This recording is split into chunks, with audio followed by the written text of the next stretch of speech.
تو جس سوسائٹی میں 4 شادیوں کا رواج تھا نا، اس سوسائٹی میں ہو کیا رہا تھا؟ اب میں آپ کو قرآن کی آیت بتاتا ہوں، یہ ہوائی باتیں نہیں کر رہا.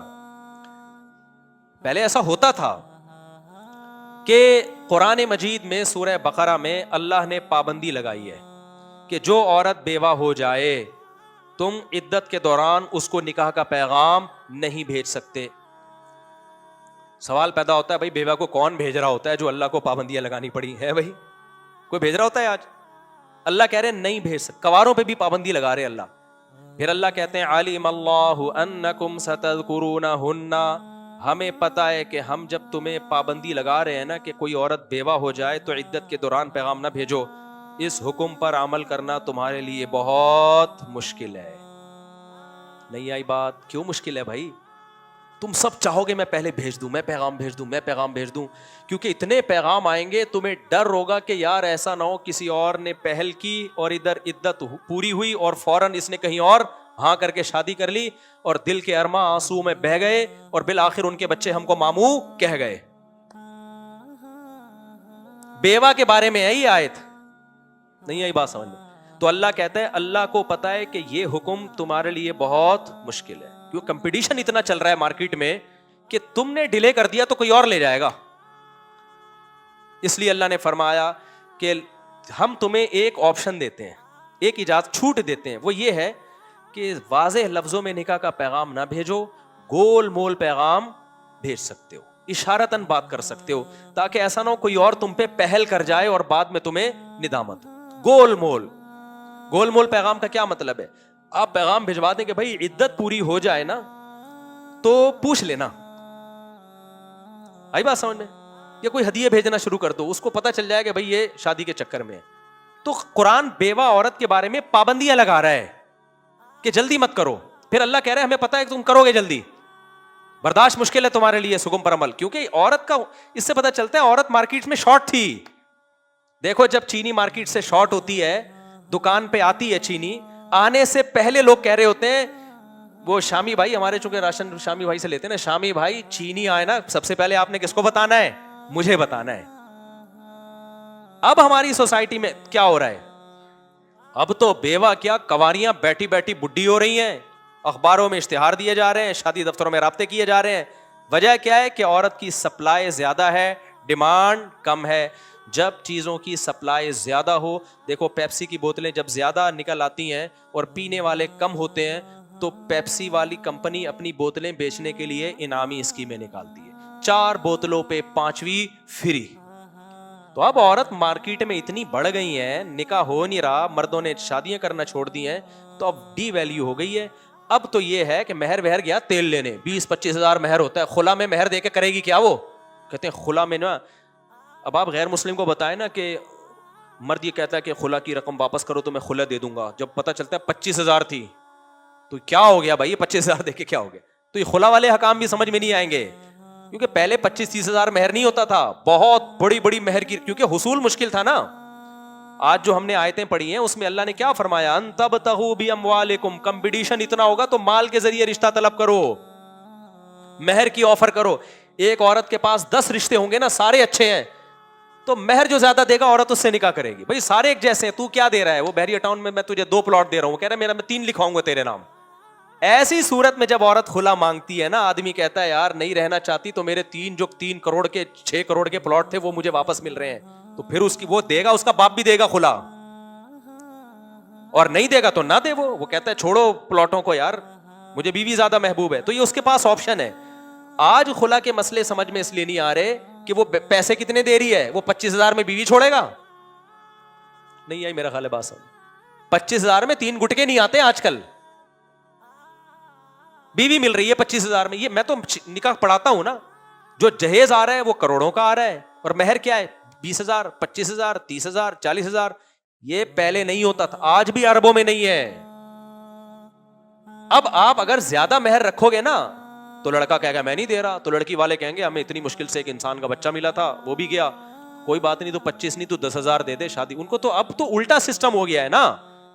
تو آج جو ہم نے آیتیں پڑھی ہیں تو قرآن اس میں کہہ رہا ہے تبتغوا باموالکم محسنین غیر مسافحین، کہ تم مال کے ذریعے رشتہ تلاش کرو. جب ساری چیزیں ایکول ہوں گی نا، دین بھی برابر ہے، سب میں سارے اچھے خاندان کے ہیں, تو پھر اب ترجیح عورت کس بیس پہ دے گی؟ بھائی میرے لیے تو کزن کا رشتہ بھی ہے, فلاں کا رشتہ بھی ہے, فلاں کا رشتہ بھی ہے, فلاں کا رشتہ بھی ہے. اب آپ بتاؤ, سارے میرے لیے تو اچھے ہی ہیں. لڑکی کا ابا کہے گا تو مہر میں کیا دے رہا ہے یہ بتا, کیونکہ تاکہ تو اگر کل چھوڑتا ہے, کیونکہ تو اگر چھوڑ دے گا, ہماری بیٹی تو رہنا چاہتی ہے تیرے ساتھ, وہ طلاق نہیں مانگے گی تجھ سے. تو اگر خود سے چھوڑ دے تو تجھے جو شریعت نے رائٹ دیا جب چاہے چھوڑ دے, تو چھوڑنے میں تیرا کوئی خرچہ تو ہو نا. وہ جب دیکھے گا نا 6 بیریا ٹاؤن کے پلاٹ ہیں, تو چھوڑنے کا رائٹ تو اس کے پاس ہے, لیکن وہ 2 وجہ سے نہیں چھوڑے گا. نمبر 1, خرچہ ہوا ہے اس کا اس شادی پہ, مہر دیا ہے ٹھیک ٹھاک, وہ مہر اس کو دینا پڑے گا, بیوی کو واپس نہیں لے سکتا, اگر دے دیا ہے تو واپس نہیں لے سکتا. دوسرا, بیوی خود بڑی مشکل سے ملی ہے, کیونکہ سوسائٹی میں عورت کیا چلے گی, شارٹ, بڑی مشکل سے ملی ہے, تو نقصان کس کا ہو رہا ہے, اپنا. تو پھر انتظار کرے گا کوئی عورت بیوہ ہو تو میں نکاح کا پیغام بھیجوں.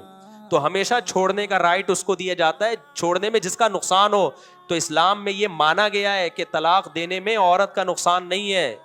چھوٹا موٹا نقصان تو ہے جو ایک جدائی کا غم ہوتا ہے, اصل نقصان کس کا ہو رہا ہے, مرد کا نقصان ہو رہا ہے, اس لیے رائٹ اس کو دیا ہے. ہاں, کیونکہ مرد جلد بازی میں اپنا بڑا نقصان کر سکتا تھا اکٹھی 3 دے کے, اس لیے پابندی لگائی, بھائی تو اپنا نقصان اگر کر بھی رہا ہے سوچ سمجھ کے کرنا, جلد بازی میں مت کرنا, ایسا نہ غصے میں آ کے نکال دے بعد میں روتا پھرے. تو یہ مرد کو رونے سے بچانے کے لیے پابندی لگائی ہے. آج ساری حکمتیں معطل, 3 طلاقیں مرد دیتا ہے, سزا کس کو ملتی ہے, عورت کو. مرد کو تو کچھ بھی نہیں ہوتا, نقصان کس کو ہوتا ہے, بولو نا, عورت کو ہوتا ہے. صحابہ کے دور میں ایسا نہیں ہوتا تھا, مرد اگر طلاق دیتا تھا عورت کے 20 رشتے ہوتے تھے, عورت اگر بیوہ ہوتی 20 رشتے ہوتے. حضرت جعفر طیار رضی اللہ تعالی عنہ, جوان صحابی, سید نبی صلی اللہ علیہ وسلم کے چچا, 4 بیویاں تھیں, میدان جنگ میں شہید ہوئے نا, 4 بیویوں کے رشتے آئے ہیں آپ کے فوراً, جن میں ایک حضرت اسما تھی. 2 رشتے تو صحیح حدیث میں ملتے ہیں, حضرت ابو بکر نے بھی نکاح کا پیغام بھیجا اور حضرت علی نے بھی. حالانکہ حضرت ابو بکر تو پہلے سے میرڈ تھے, اس وقت حضرت علی کا نکاح نہیں ہوا تھا. حضرت اسما نے حضرت علی کے نکاح کا انکار کر دیا کہ عمر کم ہے, اور ابو بکر کی عمر کیا ہے.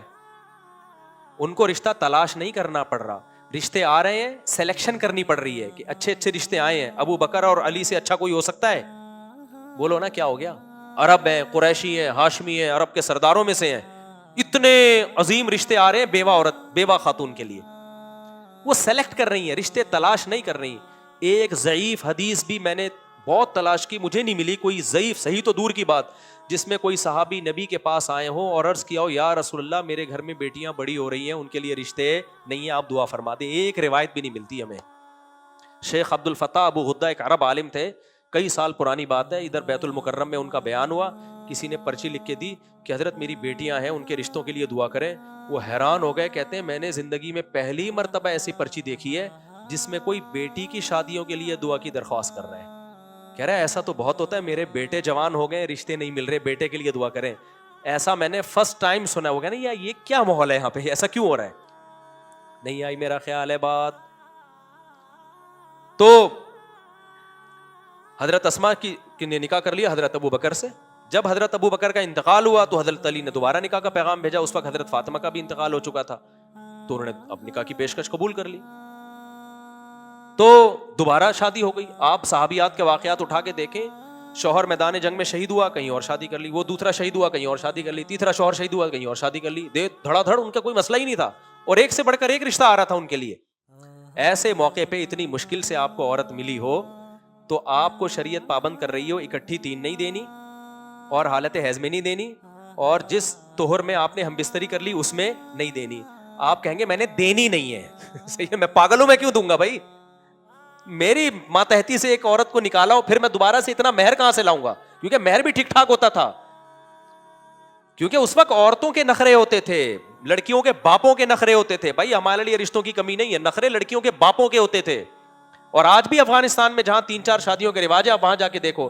گلگت میں ایک گاؤں ہے داریل, میں وہاں گیا ہوں, وہاں 3-3 4-4 شادیوں کے رواج ہے. وہاں لڑکیوں کا حصول بہت مشکل ہے, اتنا مشکل ہے کہ مرد مہر دیتا ہے بھاری بھرکم. ایک خاتون نے مجھے بتایا, وہاں ایک صاحب نے بتایا کہ میں نے سوچا تھا میری بچی پیدا ہوگی نا تو میں انتظار کروں گا جب تک یہ بڑی نہیں ہو جاتی, میں اسے کسی کے نام نہیں کروں گا.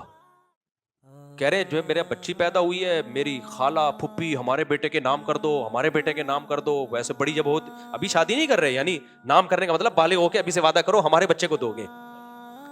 تو یہ جس سوسائٹی میں آپ 2-3 شادیوں کا رواج ہوتا ہے نا, وہاں عورت کی ویلیو ہوتی ہے, وہاں یہ نکاح اور طلاق کے حکام, خلا کے حکام سمجھ میں آتے ہیں. سوسائٹی میں ہم نے ہندوؤں والا سسٹم لے لیا, اب وہ طلاق اور خلا کے حکام ایڈجسٹ نہیں ہو رہے, تو پھر جہلم والی سرکار جیسے لوگ مارکیٹ میں آتے ہیں جو نہ ہمیں ادھر کا چھوڑتے ہیں اور نہ ادھر کا چھوڑتے ہیں. اب اسلام کے طلاق کے حکام چینج نہیں ہو سکتے. اب یہ نہیں ہو سکتا چونکہ ہم نے ایک بیوی والا نظام ہندوؤں سے لے لیا ہے تو ہم طلاق والا نظام بھی کہاں سے لے لیں, ہندوؤں سے, وہ تو سارا نظام ہی برباد ہو جائے گا. نہ نہ نہ, ہم نے جب طلاق والا نظام اسلام سے لیا ہے تو شادیوں والا پورا نظام ہمیں کہاں سے لینا پڑے گا, اسلام سے لینا پڑے گا. تو اب طلاق کا سسٹم چینج نہیں ہو سکتا, نہ خلا کا سسٹم چینج ہو سکتا ہے, آپ کو اپنی سوسائٹی کو چینج کرنا پڑے گا. سمجھتے ہو کہ نہیں سمجھتے ہو؟ تو اسلام نے اسی حساب سے احکام دیے.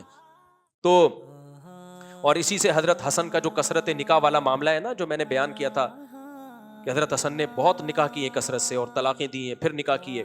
تو صحابہ میں کچھ حضرات کا یہ رائے تھی کہ طلاق دینا جائز ہے بالکل, میجورٹی کی رائے یہ تھی کہ اچھا کام نہیں ہے, نہیں دینی چاہیے. اصل تو شریعت کا مسئلہ یہی ہے کہ یہ قابل تعریف نہیں ہے. اب غزل حلال ہے, جائز طریقے سے بھی دو گے تو قابل ملامت بہرحال ہے, اپریشیٹ نہیں کیا اس کو, کیونکہ بہرحال آپ کو بھی تو نقصان ہو رہا ہے نا, بچوں کو نقصان کا خطرہ ہے, بہت ساری چیزیں, تو اس لیے اپریشیٹ نہیں کیا, لیکن رائٹ دیا ہے کہ چھوڑ دو بھائی اگر تم نہیں رکھنا چاہتے. وجہ اس کی کیا ہے کہ نقصان کس کا ہو رہا ہے, آپ کا ہو رہا ہے. ایسا ہی ہے جیسے BMW کے بارے میں آپ کو رائٹ دے دیا چھوڑ دو, صحیح ہے نا, کوئی اور لے لے گا, لیکن آپ کیوں چھوڑے گا, آپ پاگل ہو کیا؟ تو آپ کو بھی نقصان سے بچانے کے لیے, سوسائٹی کو بھی نقصان سے بچانے کے لیے اپریشیٹ نہیں کیا گیا کہ یہ نامناسب کام ہے. ہاں اس زمانے میں ہم ضرور بولتے ہیں کہ بھائی اس زمانے میں تو چونکہ لڑکی کا بیڑا غرق ہوتا ہے, اس کو رشتے نہیں ملتے, اس لیے اس زمانے میں تو بہت سختی سے اس سے روکا جائے گا اس عمل سے. بھائی نہیں دو, دوسروں کی بیٹیوں کے لیے وہ سوچو جو تم اپنی بیٹیوں کے لیے سسرال میں چاہتے ہو, کیونکہ اس زمانے میں اگر آپ نے عورت کو چھوڑ دیا چھوٹی چھوٹی باتوں پہ, اس بیچاری کا تو بیڑا ہی غرق ہو جاتا. اس میں تو بالکل ہی قابل تعریف نہیں ہے طلاق کا عمل, اللہ یہ کہ بہت سخت کوئی حالات خراب ہو جائے. وجہ اس کی ہے کہ بھائی نبی نے فرمایا جو دوسروں کے لیے پسند کرتے ہو اپنے لیے بھی وہی پسند کرو. تو ہماری سوسائٹی میں پورا اسلام نہیں ہے نا, جب نہیں ہے تو اس کے سائیڈ افیکٹ تو ہوں گے نا, جب سائیڈ افیکٹ تو اس سے بچنا تو بہرحال ضروری ہے نا سائیڈ افیکٹ سے, سمجھتے ہو؟ مسئلہ چینج نہیں کیا جائے گا, یوں نہیں کہا جائے گا طلاق دینا حرام ہو گیا, یہ کہا جائے گا بھائی چونکہ اب اس کا نقصان بہت زیادہ ہو رہا ہے لہذا اب اس میں لوگوں کو سختی سے روکا جائے گا. مسئلہ چینج نہیں ہوگا لیکن منع کیا جائے گا کہ یہ کام مت کرو, حماقت ہے, بے وقوفی ہے, اس میں نقصان ہے, آج تم کسی کے ساتھ برا کرتے ہو کل تمہارے ساتھ بھی برا ہو سکتا ہے, اس لیے قابل تعریف نہیں ہے یہ. سمجھتے ہو کہ نہیں سمجھتے؟ تو باقی حضرت حسن رضی اللہ تعالیٰ عنہ نے جو کثرت سے نکاح کی, اور بھی بہت سارے صحابہ ہیں جنہوں نے بہت نکاح کیے, تو وجہ اس کی یہی ہے کہ حضرت حسن خود نہیں نکاح کرتے تھے, ان کو لوگ اپنی بیٹیاں پیش کرتے تھے کہ آپ نکاح کر لیں, اگر بچہ پیدا ہوا تو سید ہو جائے گا, ہماری رشتہ داری کس سے ہو جائے گی, محمد صلی اللہ علیہ وسلم. نکاح بچہ نہیں بھی پیدا ہوا تو کم از کم آپ ہمارے داماد بنو گے تو ہمارا سسرالی رشتہ کس سے قائم ہو جائے گا, محمد صلی اللہ علیہ وسلم سے. بے شک بعد میں چھوڑ دیں آپ, کیونکہ ایک دفعہ جو سسر بنتا ہے وہ قیامت تک کے لیے بن جاتا ہے, جو ساس بنتی ہے طلاق کے بعد بھی وہ ساس ہی رہتی ہے. دیکھو یہ سسرالی رشتہ ایسا ہے کہ میاں بیوی میں طلاق ہو بھی جائے نا تو آپ کی بیوی کی اماں, آپ کی بیوی تو بیوی نہیں رہتی لیکن بیوی کی اماں ساس ہی رہتی ہے, سمجھتے ہو, وہ ہمیشہ کے لیے محرم ہی رہتی ہے. میں سمجھا پا رہا ہوں اپنی بات؟ اسی طرح سسر ہمیشہ کے لیے بہو کے لیے کیا بن جاتا ہے, سسر, تو وہ سسرال والا رشتہ بہرحال ہمیشہ کے لیے قائم ہو جاتا ہے. تو لوگ خود حضرت حسن سے عورتیں خود نکاح کرتی تھیں کہ کچھ دن بے شک ہم آپ کے نکاح میں رہیں لیکن ہمارا رشتہ محمد صلی اللہ علیہ وسلم سے قائم ہو جائے. تو حضرت حسن پھر طلاق دیتے تھے, تو اس طلاق کا عورت کو نقصان نہیں ہوتا تھا, کیونکہ ہم اس سوسائٹی کے لحاظ سے دیکھ رہے ہیں, اس سوسائٹی میں تو اگر اس طرح سے طلاقیں ہوں تو بیڑا ہی مرد کا بھی ہوگا عورت کا بھی ہوگا. ہاں بعض صحابہ کو حضرت حسن کے اس عمل پہ بھی اشکال تھا, ان کی رائے تھی, جیسے اختلاف رائے ہوتا ہے نا, سیدنا علی رضی اللہ تعالیٰ عنہ کی رائے یہ نہیں تھی, ان سے لوگوں نے کہا آپ نکاح کریں, انہوں نے کہا میری 4 بیوی ہیں, تو کہا آپ تو امیر المومنین ہیں, ایک کو طلاق دے کے کر لیں, انہوں نے فرمایا نہیں, الطلاق قبیح ابغضہ, طلاق بری چیز ہے, میں اس کو پسند نہیں کرتا. تو ان کا موقف یہ تھا بھائی اس کے جو مکروہ والا پہلو ہے وہ اس میں کیا ہے, غالب ہے. تو حضرت حسن نے کیوں کیا, لوگ چاہتے ہیں کہ ان کے رشتے نبی سے قائم ہو, تو اس حکمت سے انہوں نے طلاقیں بھی کثرت سے دی, نکاح بھی کثرت سے دیا. اور حضرت حسن کا جو یہ عمل ہے یہ حدیث کی کتابوں میں بھی ہے, جہلم والی سرکار نے کہا کسی حدیث کی کتاب میں نہیں ہے, تو حدیث کی کتاب میں ہے. ابھی میں ریئیکشن کرانے پر آیا ہوں نا, تو جب اس ٹاپک تک پہنچوں گا تو انشاءاللہ جہلم والی سرکار کا کلپ چلاؤں گا, یہ کہہ رہے ہیں کسی حدیث کی کتاب میں نہیں ہے, بتاؤں گا یہ والا دیکھو حدیث کی کتاب میں, کائنڈلی بولو